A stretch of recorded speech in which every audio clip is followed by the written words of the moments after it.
Hello and welcome to Maths with Jacob.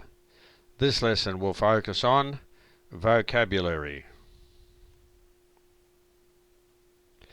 The following are some of the key words we use in geometry. The first word is point. This is designated by a dot and it shows position. We name a point by using a capital letter.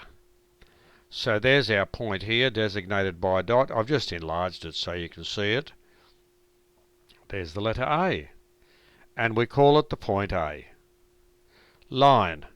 A line continues in both directions, as shown by the arrows.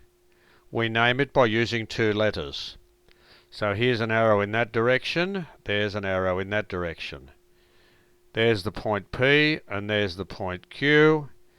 And we name this line the line PQ. Interval. An interval does not continue in each direction. It has two endpoints. It can be shown in two ways. So you can have a dot on that side and a dot on that side, that's A and B, or you can have just this little line on that side and a small line on that side, AB. So you can either show it this way or that way, and that's called the interval AB. Ray. A ray has a dot at one end and continues on forever at the other end.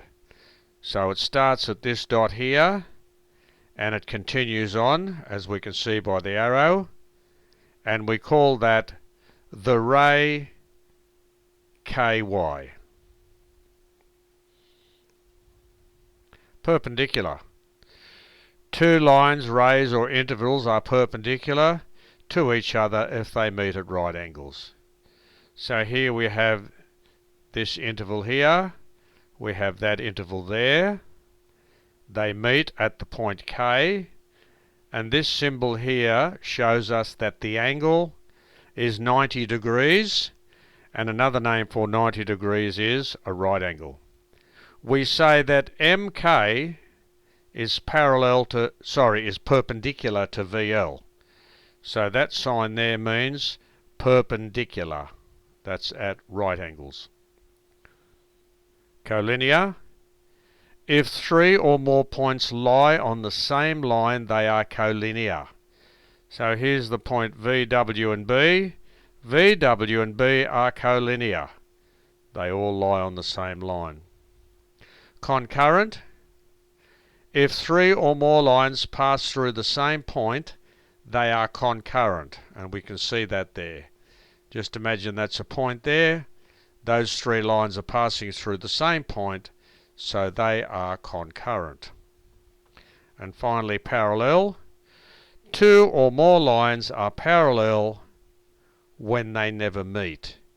So you can see these lines here, that one and that one. They extend infinitely in both directions, and they do not meet. Now sometimes you can have little symbols like an arrow there. See that arrow? Like that. Little arrows like that. That tells you the lines are parallel. So oftentimes you will see that. So this video has introduced us to some vocabulary, where we've seen some important words that are used in geometry, and it's important to be familiar with these because once you do geometry, these terms will come up quite often.